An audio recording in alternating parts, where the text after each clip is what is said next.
আসসালামু আলাইকুম। আজকে আমি রান্না করছি টমেটো দিয়ে মুরগির মাংসের ছাতা, মানে মুরগির মাংস পিঠা বানাইছিলাম। সেই পিঠার যেই অবশিষ্টগুলো ছিল, হাড্ডি পাখনা টাকনা যা ছিল, ওগুলো আজকে একটু ভুনা ভুনা করবো। পাটা ছিল, ওগুলো রান্না করবো আজকে।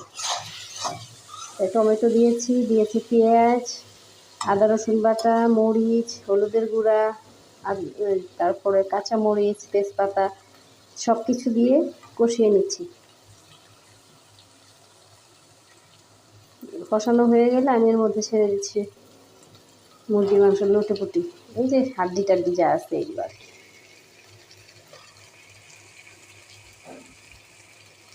গলি যা মাংস,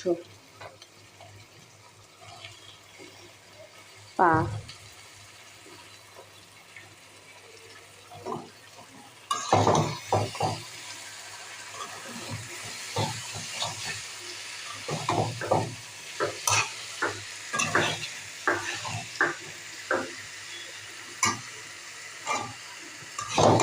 মাংসগুলো নেড়ে চেড়ে দিয়ে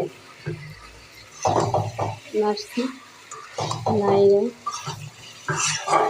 এরপর যে মাংসগুলো নাড়ার পর আমি এটা ঢেকে দিব, সেদ্ধ হওয়ার জন্য ঢেকে দিব। এই মাংসে আমি অল্প পরিমাণ পানি ইউজ করবো, সেটা আবার শুকিয়ে ফেলবো। আশা করি একটু পরে ফিরে আসছি।